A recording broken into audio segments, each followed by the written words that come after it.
Hallelujah.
A 10-year-old boy ishumayela ku-convention on Sunday ngoba uThixo wayegcobile hleli kuyo. uThixo sithetha besithetha sathi ithe iBhayibhile uYoweli umprofeti eboniswa wathi ngemihla yokugqibela uThixo uyawuthulula umoya wakhe phezu kwenyama yonke. Wathi onyana benu nentombi zenu bayabona imibono, amadoda amakhulu ayaphupha amaphupha, which is wonke umuntu uyaba nento kwenza. Wayeboniswa umprofeti elo xesha lingekafiki, lazofika kwincwadi yezenzo ngemini yePentecost xa umoya ongcwele wayethululwa emveni koba uYesu enyukile. Wathi sozehle umthetheleli, mna ndingenyukanga, ufuneka kuqale kunyuke muzehle. Ngoku ibandla lethu sithi libandla likamoya. Haleluya. Kodwa into bathi ibandla likamoya mayingabe libandla likamoya bamaze uko ngokwembali, kodwa xa umoya ongcwele sele khona silibandla limele kuthetha, simnike umoya ongcwele indawo yakhe. nomnye uyaqhabuka kuyawuthina uphela 10 minutes usenzwa lendlalo ngoba iyaba indlalo kuwe xa ihobe lingakuhambeli kodwa xa ihobe lamazulu lihambela uyawuyazi uba kwenzeka ntoni.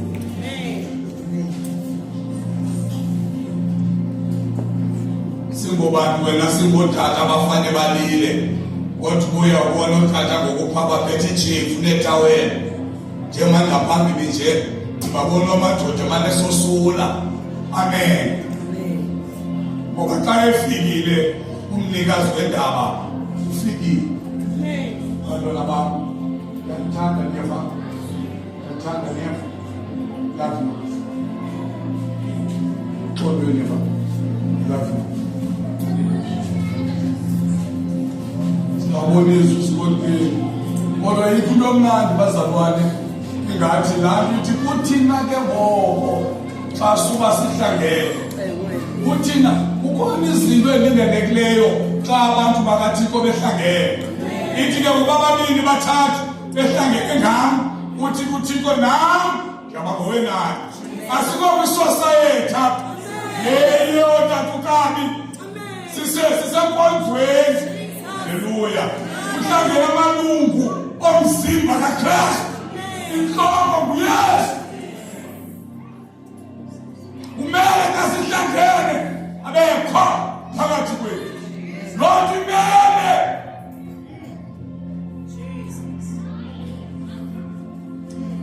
Sihlangene. Ngabele kuhlangene isosayetha. Sizoxoxa ngoma sidwabane. Sixoxe ngosiphume ngomnyango. Hayi. Haleluya. Kuhlangene abantwana bakaThixo abathendwe ngegazi. Amen. Ufaka abantu kahliki kafikile. Ufaka ukuthi emazamani ufikile. Ufike sinikele ufikile. Haleluya. Ukwazi ufika sivula nje, sivula. Sivula nje konzo. Siyakho nakobana fike. Kafikile iprogram yethu yathetha.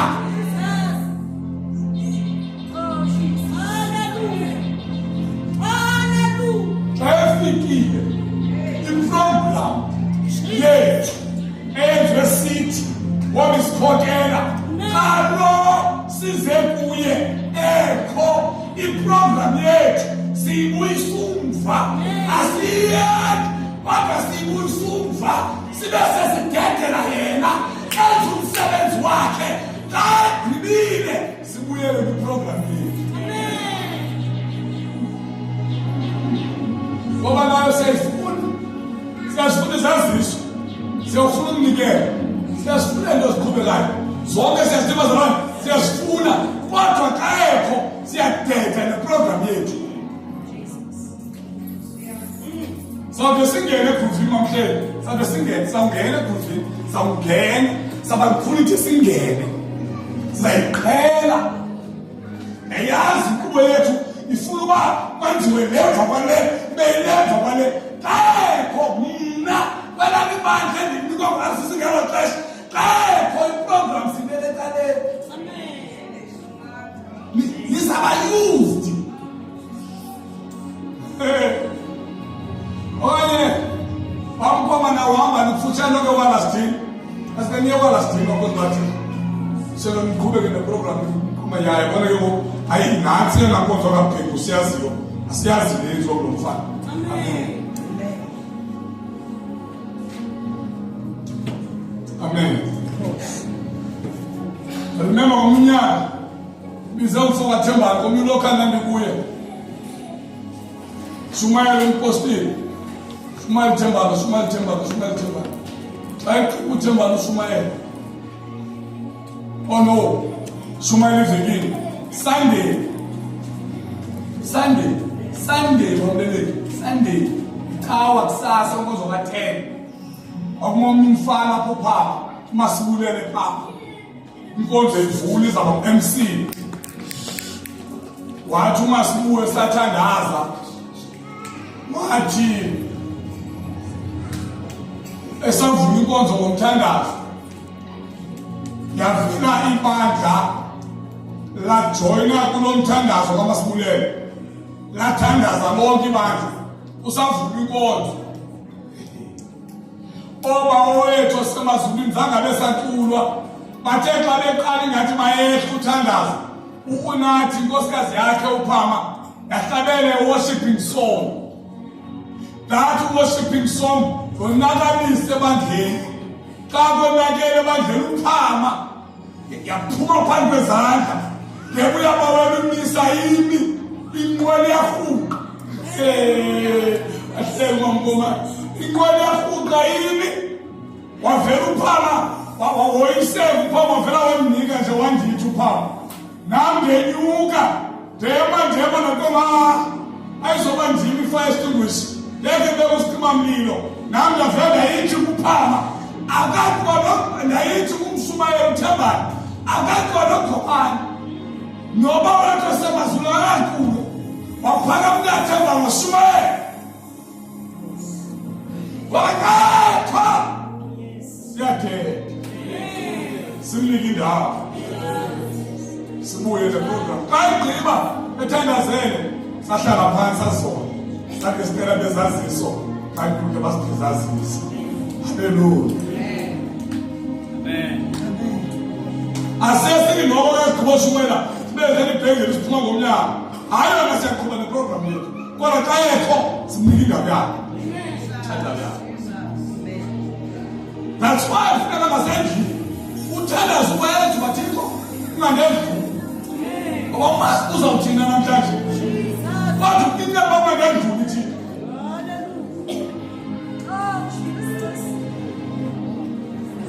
Bazalwane,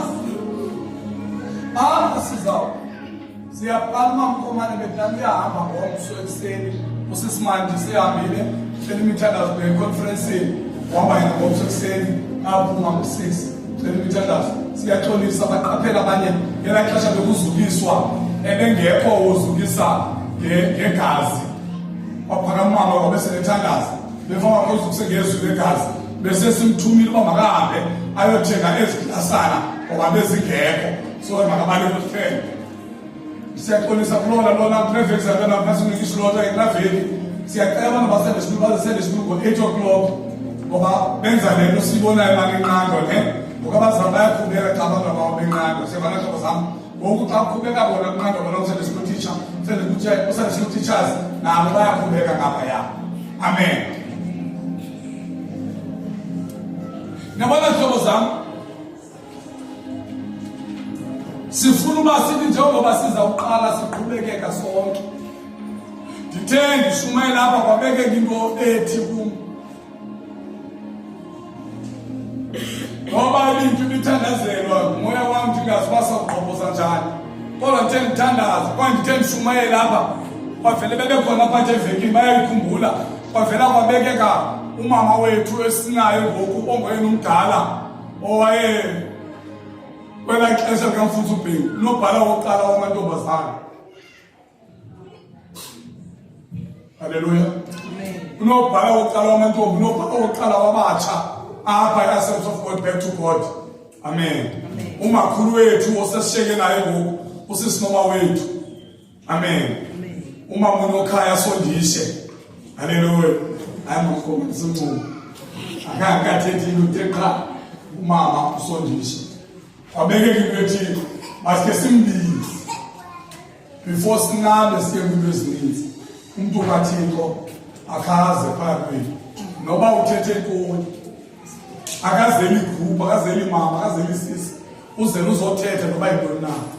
Apha kuthi akathumeli intsikelelo phezu kwamandla ethu naphezu kwethu. Noba sawuqala usebenza sawuthini, akheze umntu kaThixo. Ningabi nawari badiboni nizokhupha mali, ngeva, ningabi nawari, akho mali nizayikhupha. Ndanibona ngonitshintshe ebusweni uba uzaza ngantoni, uzawukhwela ngantoni. Hayi, ningabi nawari, nizokhupha nesente emdaka.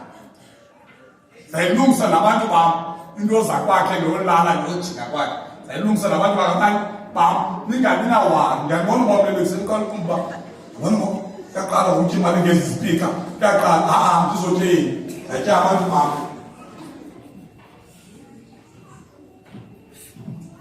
Uyezwa uNquma wethu uzaba lapha Nkosi yami eBhulukhombosi. Jesus, amen.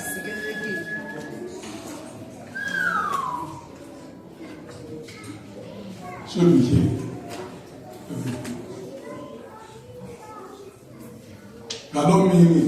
Ngalo viki azabakho ngayo umcelo uThixo ucela naselelungwini ungalali bembi. Umcelo uThixo ungakhona ukudibanisa nomsebenzi uphangele uchayise ubuyise nganene ngoba umazi uyawuthini inango lisingaphilanga. Ngithe ufana nomama wezi zethu insuku the way yaxuthwa ngakhona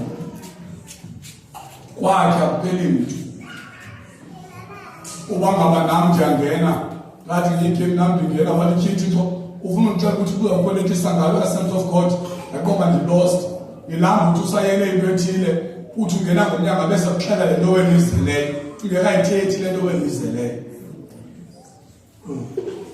mandingamtshayeleli ukuba kanayithanda unkosikazi nam ebenzela ipati ngoba umakhulu akanabantwana siyevane uThixo wathi kum xa umakhulu ndincokola ndithetha ngaye noThixo wam wathi uThixo kum hayi into yapha ngumakhulu ongelangotshateni into yapha kuba makatshate yayo into yobana ii-couples bezingazokwazi ukuya kumakhulu ngoba ezabe intombi ebethe phangene utata usondisa usikaka ayothatha isitulo ayohlala emsebenzini yogada nokhaya wakhe tshatele exhegweni thatha isitulo utata usondisa imini yonke yophangela yohlala esitulweni ngandiyabona uba umkhoma yohlala phandle kunyuka usehla njujongile wayesenza loo nto usondisa ihleli phaa egade isibobozwana sakhe lathi ngumani uzawuze kwigala laseBhulukhombosi. Siyamazi iprogram yakhe ibhizi kakhulu kodwa should be here. Awubona wena? Bona wena. Amen. Siyacela ke ukubana sibone izwi lenkosi. Namhlanje sawuthela ngetopic ngo-1 o'clock kuyaphunywa apha kwabaqalayo ufika siyaphuma ngo-1.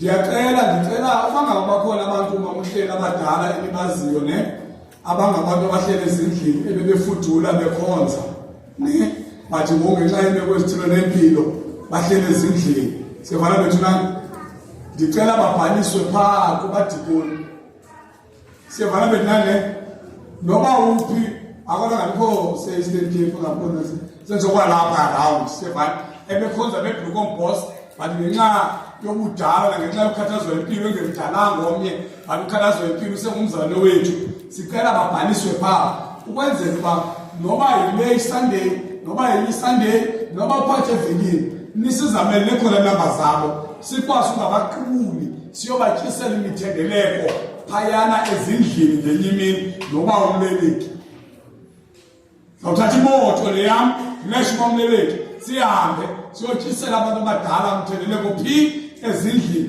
bangathi ixesha labo eliqongothele kule nkonzo bathi ngoku besabadala balityale kwinto yonke bangazelwe nto si-enjoye umthendeleko bona bengawutyi. Amen. Bamle uzawusebenza futhi uzawusebenza futhi. Ndiyacela ke bethu nani ningabi nomona nabantu bethu abangasakhonziyo bahlele ezindlini. Andithethi umuntu onamandla ozenkonzweni ohlele endlini ngenxa yemeko embalwa bahlala endlini. Ndithetha umntu mna enimaziyo akanamandla ozenkonzweni. Sentsho noba sinawutyisela umthendeleko umntu ongangomalindi okhutyekiswe into ethile wasike watyisa into ohlala endlini ekhubekile hayi bela ningasimzelo nto leyo. Sithi abantu abangakwaziyo angangawusisimalindi bathi mhlawumbi ukhutshwa ngamathambo u-10 uyazikhulela asakwazi ukuhlala esitulweni asakwazi enkonzweni funeka bantu sibavizithele. Yidyuti yam leyo ezumfundisi.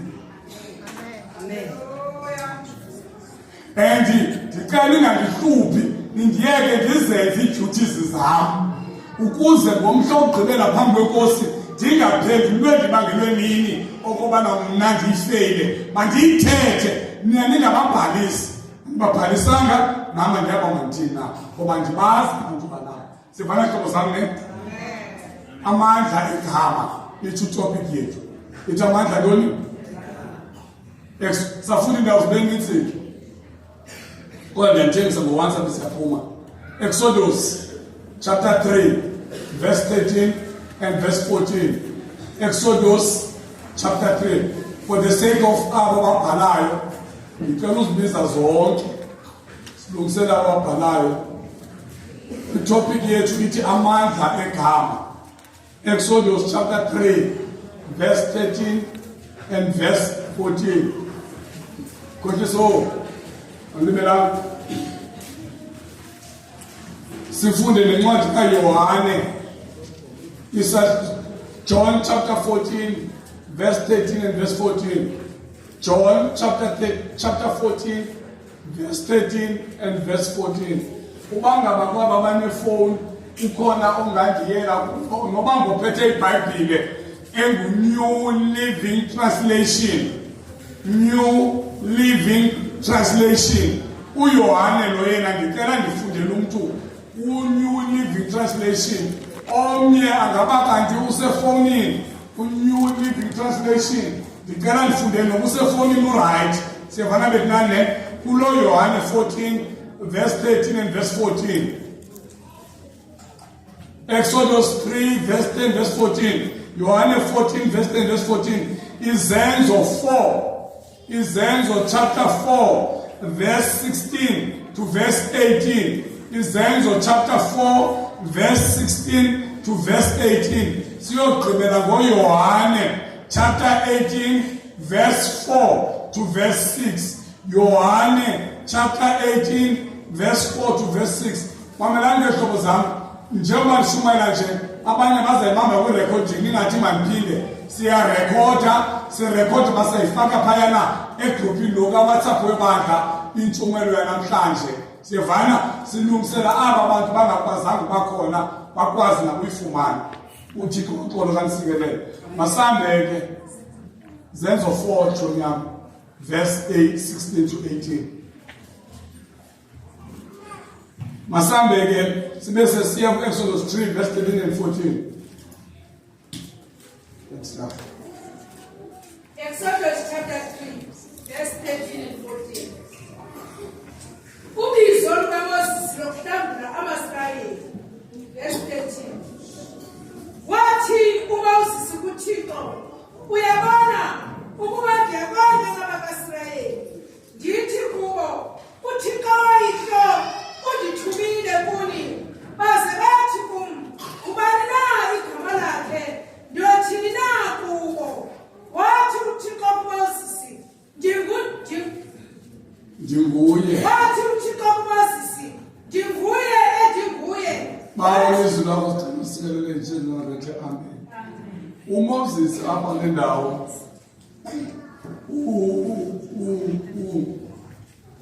ubizwa nguThixo emveni koMoses wayebalekile after kwakhona abantu ababesilwa umntu waseyiputa nowakwaSirayeli elwalumebhele wamthatha uThixo wakumyiputa wambulala qho mfihle esandini. Uthe kusenjalo xa abona ke ngoba ezilusinye besilwa xa zamulamla wabe seletho omnye ubani mulamle phakathi kwethu uqamba nimlamlo ombola wamfihle esandini wabe selebaleka kuMoses. Wafika ngokwakho uThixo wafika kwindawo apho ngoMoses alusa khona impahla kayisezala uyisezala uJethro. Uthe salusa apho waze wabona ityholo elitshayo, bathe lityholo litshayo alide liphele. Ithi iBhayibhile watyeka uMoses uba makajonge lo mbono omnilo wetyholo elitshayo elingade liqine kanti uSimakade uhle in a form of fire wafika wahlala etholweni. Ngoba uThixo wethu ngumlilo odlayo masiyeke ke leyo sayishumela enye imini lavela ilizwe etholweni lichaza ke ngoba uThixo uthi ndibona ukunentsiza abantu babaseyiphuna okanye uvile ehlile ke zobahlangula wabe sineqhenzo uMoses ndifuna uthuma wena okuyosebenza uMoses wabeka kwazi uthetha masineke imali esistory masaba sithe saphuma ngoba ngenxa yaso wabe sefika kule ndawo ngokuthi all right kodwa ivile uthi ngoMoses Thixo aba babaSirayeli banenkani Ndizawuthi kubo ndithunywa ngubani. Xa ndiyohlambula kaFaro unjeni uba sitapona. Ndizawuthi kuthiwa bani kuye xa ndimakakhulu abantu bakaThixo. Uthi uThixo hamba Moses. Ufike phayana uthi undinguye undithumile. Igama lam ndingundinguye. Fika nje phayana ube sothi undinguye utheni? Ithi uMoses madoda walidelela igama elithi ndinguye wafunda eziphathekayo. Ngawundivayo. uMoses walidelela igama elithi ngothi ndinguye undithumile. Dileli yathi uMoses efike wathi Masirayeli embuza umbuzo kuchabani athi ndinguye undithumile ke babehambe emsinyana. Ngoba la gama lithi ndinguye linamandla. Ola wafundo eziphathekayo ezoba kube khona izibetho ebakumele bazibanga khona xa wayibamba igama lithi ndinguye. Masiyeke sibeke ingxaki siyayiqhubezela enye imini sihambe nexesha. Hamba ke mfazana makhala kukhona ifumene ngedana ifumene kodwa fula ngantoni iqondo funa. John chapter 14 verse 10 verse 14. You can ask for anything in my name. Ninga ungacela nantoni na egameni lam. Yes. And I will do it. Uthi uThixo ungacela nantoni uthi uYesu. Uthi uYesu ungacela nantoni na egameni lakhe. Lonto uyicela egameni lakhe. Uthi uYesu lonto noba yinto enkosi yami. Oh mntwana. Angisakhaleli banive lezo. Noba yintoni na oyicela egameni likaYesu uzawuyenza. uYesu akadingi izinto zithile uzenze lento wena uyifunayo. Bakhona abantu abathi athomya njanga nasesikolweni soze ndibe nayo into ethile. Nguwe lotshoyo. Yena uYesu xa ungumntanakhe one of your qualifications zezi or ezinye zama-benefits akho zoba ungumntwana kaThixo nazi. Kwicala ke le-benefits awubuye ngazi i-qualifications but kwicala lona le-benefits lelo bana into icala egameni likaYesu loo nto uYesu uzawuyenza noba yintoni. Ndithi mna noba yintoni as long as uyicela egameni likaYesu uYesu loo nto uzawuyenza. Imbangi yoba ndithi ke ngoku makufundwe lena indawo yile nto yokokubana khawundiphindele uverse 14 ke ngoku. Funda kule uverse 14. Yes. Yabona your translation eno yes. Ndithanda la yes. Why la yes ndimthanda? It is because nawe njengobuhle lapha nje kuthi cha izinto zifuna kuThixo. And bese onento ethi ndiqonde uba lena uThixo nayo uyibhalile kwezinto athi manje sicele kuza uzenza. Ewe nayo leyo uyifunayo kuThixo xa uyicela ngegama lakhe izawuthwani izakwenzeka. Yes. Yes. Ask me for anything in my name and I will do it. Uyayiphinda Yesu. Uthi ewe lento uyicela egameni lakhe. Le nto wena uyicelayo uYesu awuthini bazalwane uzawuyenza. Ndithi noba yintoni na. Noba yintoni na. Noba yintoni na. Bazalwane baseBhokobhosa noba yintoni na. Masibe basohlukana. Sohlukane uzifumene izinto uzifuna kuThixo. Ungasebenzisa ngenye. Usebenzise only igama likaYesu.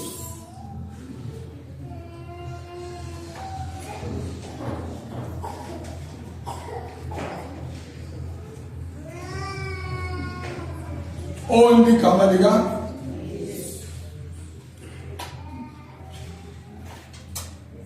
The reason abantu benezinto abanazo abazisebenzisayo isizathu sesoba badelele igama likaYesu.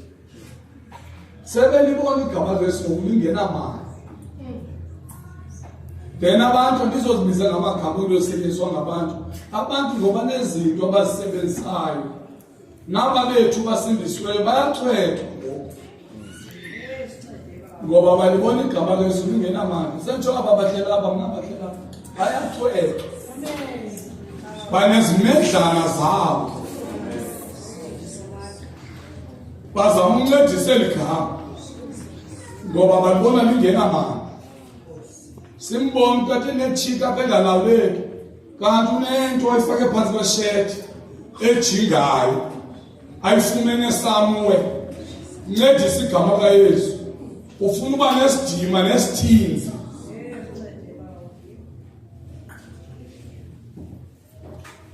lapha endlini bayayazi abantwana ungayiphathi lento ecaweni ayiphathi nkosikazi nakho unkosikazi uyayazi sake sakuba ikhaya lomfundisi oqale amabandla wenza yonke into kanti umuntu kaThixo uhambe wothwala nkosikazi othwala eMozambique nakusa kodwa ke balapha eAfrika Mozambique uhambe wothwala uyothwala kwakhe wabuya ke wafumana ke ngoku umfundisi esawufumana kwakho umfundisi kanti le nkonzo bangene kuyo nayo yentwalo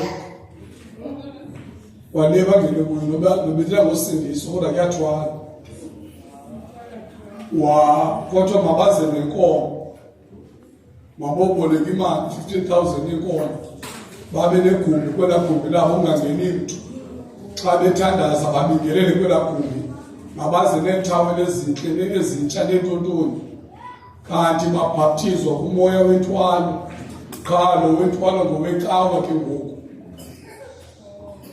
niyakhumbula ngosihlobo zam ndithe noba ndingathuka ngathi indlela into endithetha kulo mhlaba ndinyanisile ne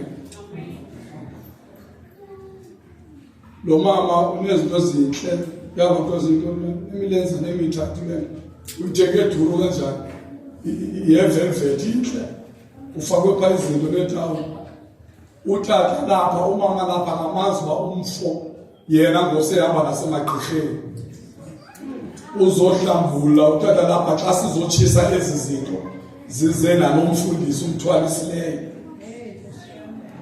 wazikhupha umfazi etawuni wakhupha isepa wakhupha yonke into xa umfazi ekhumbulula ekhupha yonke into erumini yabo sigalela igazi likaYesu nomlilo kwezinto sizawuzitshisa utata ekhaya waza nembizi utata ekhaya imbiza utata ekhaya ebefutha kuyo unamayeza oqinisa umzi wakhe ngoba ubabonile abantu abaphuma kulaa cawa beraka begula ukuyaqondwa babaphumile nabo pha ikhondo ezikwenzeka and sezibona i-symptoms apho kunkosikazi wakho uba bayaphuma phayana baza kwenziwa something ngoba bebeziphehlelene wadiselo makaye emntwini umfazi angamxeleli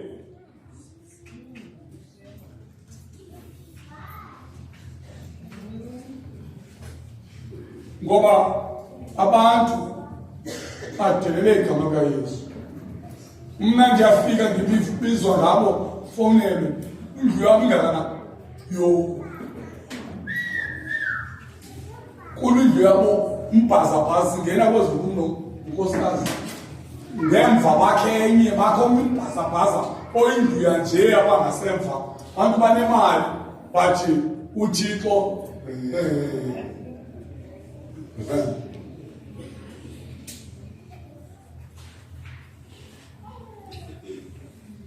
amen. Igama likaYesu wazalwayo linamandla lilodwa lingaxoxwanga nayo.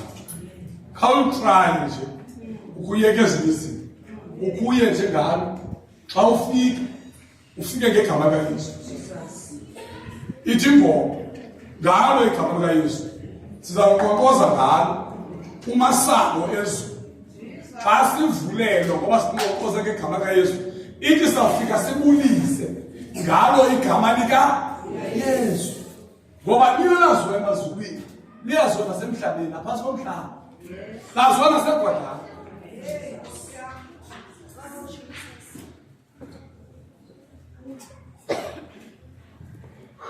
Zenzo chapter 4, verse 16 to verse 18. Says to evidence, says a put to the Lord.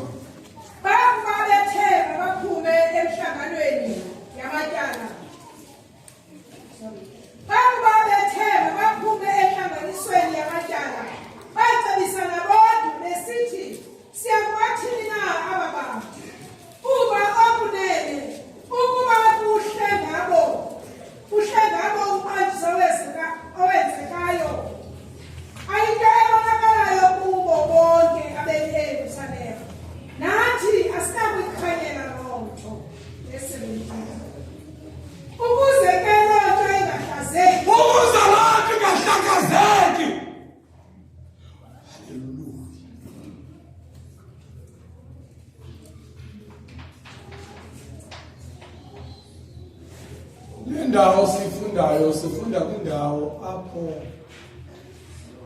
uYohane noPetros befike kumuntu ohlala ngasesangweni onqibayo.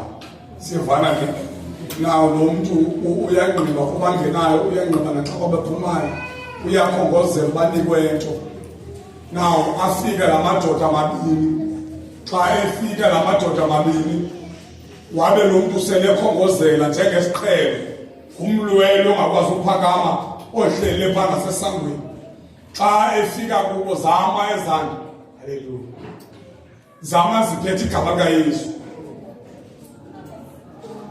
Xa zisima zathi jonga bhuti, khangela apha kuthi asinayo igolide nesilivere, but ezo zinto abantu abanengazo singangabi nazo thina, kwathi khona into esinayo egameni likaYesu. Phakama uhambe. Ithi iBhayibhile ngoko nangoko umlwelwe waphakama, wahamba, wangena ethempileni, wangena ethumathuma, emveni ukwenza kwegama likaYesu. Engaxatywanga nto, engasezwanga nto, engagalwanga nto, kuthiwe njengegama likaYesu, rise up and walk. Wangena emlweni, abantu bayibona le nto. Hayi bo, ayinguye lo abengqiba lo, kwenzeke ntoni? Yahamba ngofika kwaba umleleli ukuthi hayi akusakhonzwa ngendlela eyoBhikombhosi, liyaoperate igama likaYesu. Xa ifika amazwe amakhulu, woke umuntu ebengumlwelwe phaa, kwathiwa kwenze njani echazwa, babe sebethi hayi masithathe uYohane lo noPetros asibafake entolongweni ngoba besebenzise ntoni? Igama likaYesu. Bafake entolongweni, babuya baxoxa bodwa iziphathamandla, izikhulu zesonto zabuya zathi hey, iyawusifaka engxakini le nto yokokubana abantu bafake entolongweni ngoba banatyala, asibakhupheni, yahlala intlanganiso. Kwabe sehlole noma sifunda kuyo leyo kuyona ithi uthe kakuhlala intlanganiso kwathiwa sibathini aba bantu. Hamba ke verse 7 yami. Ukuze ke lonto ingahlakazeki ngakumbi ebantwini. Ukuze le nto yosebenza kwegama likaYesu ingahlakazeki ebantwini, siza kwenza ntoni? Ngoba mamela hlobo sami, zonke into ezenziwayo zinciphisa amandla egama likaYesu. Mnqumeni, lo mthandazo umthandazayo uthi ngegama nangegazi likaYesu unciphisa amandla egama likaYesu. Ngoba igama silibona uba lisenamandla, ngcono sinyengeze ikhazi ukuze ngoba sibangela uba le nto ingahlakazeki ngakumbi, igama likaYesu malingasebenzi.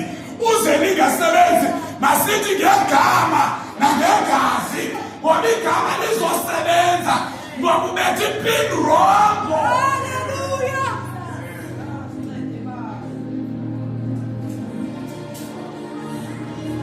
Into abangekufumana izinto zakho amazulu okubekele zona yinto obana usebenzisa igama kaYesu kwipini yakho ebhankini xa uyokhupha imali noba ungabhuda 1 digit soziphume noba ungayibhuda noba ungayifakela so amanye la amanye amanani sowabethe right ubhude lokugqibela swazimali akho iphume now ukuze lento ingahlakazeki ngoba kunqandwa ukusebenza kwegama likaYesu izaba mnandi ibe nencasa nasisithi ngegama nangegazi noba izaba namandla kodwa ngokukaThixo sozifumana into oyicelayo.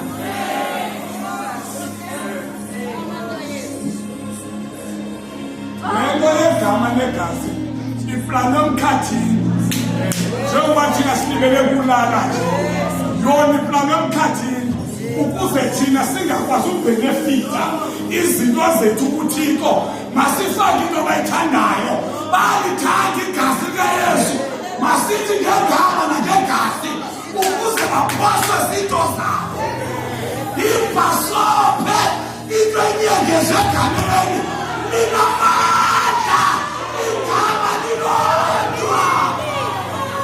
Haleluya.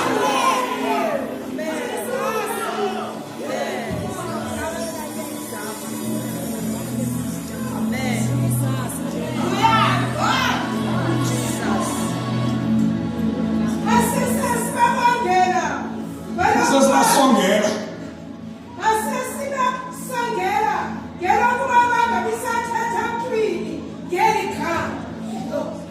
uba bafuna uprofeta masibayeke baprofeta uba bafuna uthetha izwini masibayeke bazithethe uba bafuna uphilisa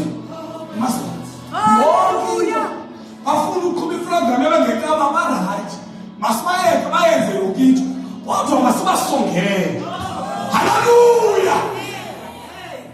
Njalo kuhlala njalo amlelwake elizweni lobumnyama ukhangela indlela nzima abasifika ufika njalo mpilo. Haleluya.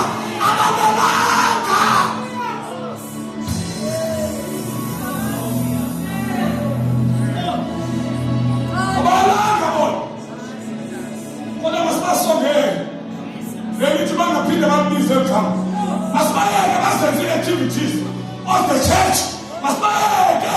Haleluya. Bakula siyamthulisa noDiakhono noJohane masibayeke banikele kodwa masibabambe egameni uba bayakhomboza kulo masiyeke something ukuze igama likabi namandla izilo balazifumana balazifumana.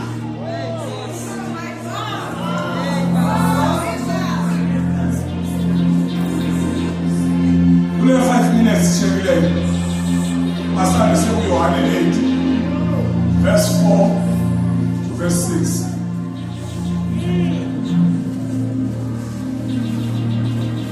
Hlobo zami can't try come guys. Chapter 4 chapter 18 verse 4 to verse 6. Chapter 18 yes. To verse 8. Sorry, to verse 6.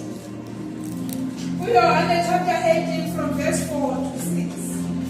Ezazikhona uYesu zonke izinto ezimselayo waphuma wathi kubo nifuna bani? Hayi ngakubela ufuna uqala kene uzibe namandla zokuqala apha kwani.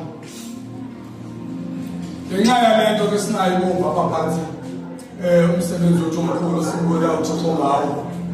But ke ngokwambomba kwesikeche sami salento uyandilimita because ngifana lokho senza something ukuze sibone amandla levisi. But ke ngokabantwana bami bazababona lo mhlaba khona irongo ke ngokubomvu right kodwa kunibambile ke ngoku asesihamba ke sayithele nje sibenza sketch hamba nami akusithetha uYesu ezizinto waphuma nabafundi bakhe waya phesheya kwamadana oyikidroni abo bakukho uYesu awangena kuye yena nabafundi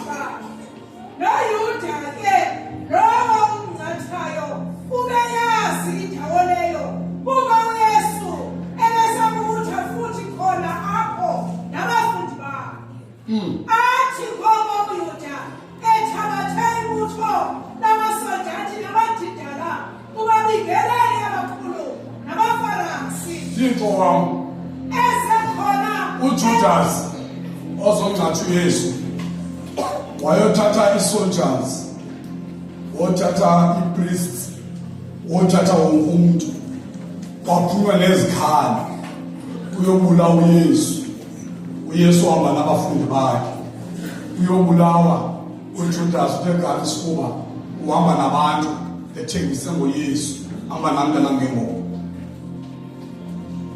esekhona enesikhamiso nesibane nentonga no nentonga zilapho ezazi zonke uYesu ezo zinto ezimzelayo waphuma wathi kubo nifuna bani na ngcwele yini Thixo wami misi kangibona nabasayile school izanaba noma abeza uma nawa walisanga yeke lele namyeke zanje naphezanye zanje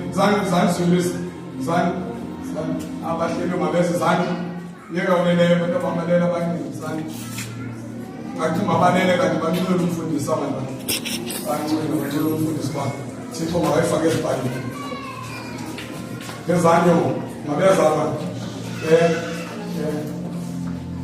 zaza lokhu zatsho akayiculo belamathulo wazi belamathulo lenkonzo ngibukele ngoculo amathulo abakufundiswa uwazi amathulo lo phela nivale ibhayibheli sivale evale ukuthona wena abanye uvale ibhayibheli ukuthi basamaphela ukuthi sona umuntu uvale ibhayibheli wena uvale ibhayibheli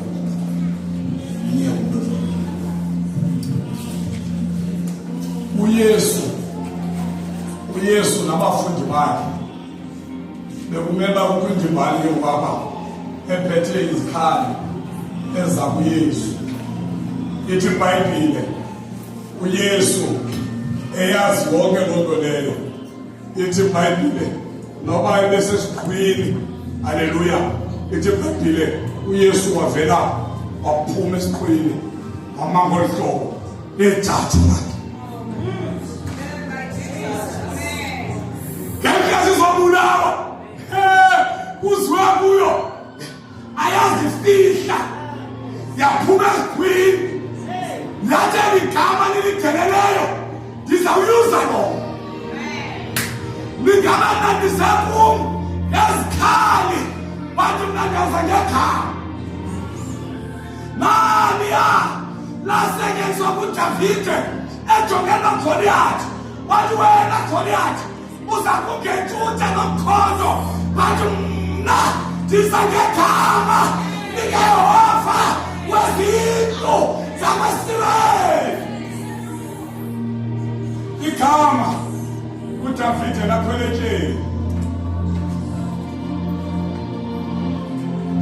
abo besiza bezwa kuYesu ithi iBhayibhile uYesu wathini mamangu waphuma waphuma wathi kubo nifuna bani na waphuma uYesu waya kwaba baphethe izikhali remember our topic of the day amandla egama bathi nifuna bani bathini baphendula bathi uYesu uNazaretha athi kubo uYesu ndinguye yima wo uThixo xa bezixela igama lakhe kuMose bethe noma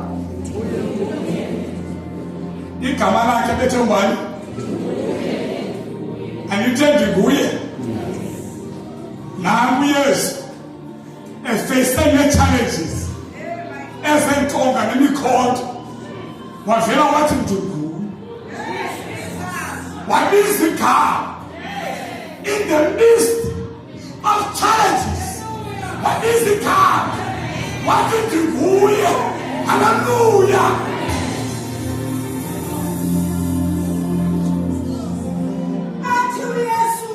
athi kubo uYesu ndinguye wabeni ke nabo uYuda lo ungathayo abutsho ngoko kubo ukuthi ndinguye bahle bawa emhlabeni khange baphathwe khange kwenziwe into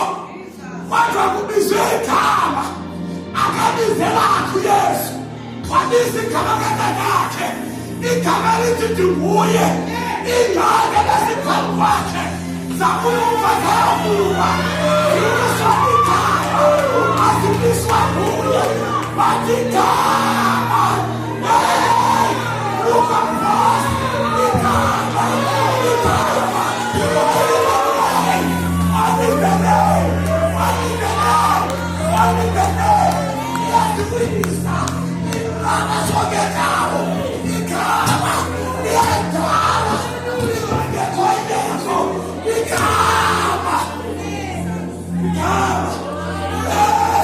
Igama. Ufuna ntoni?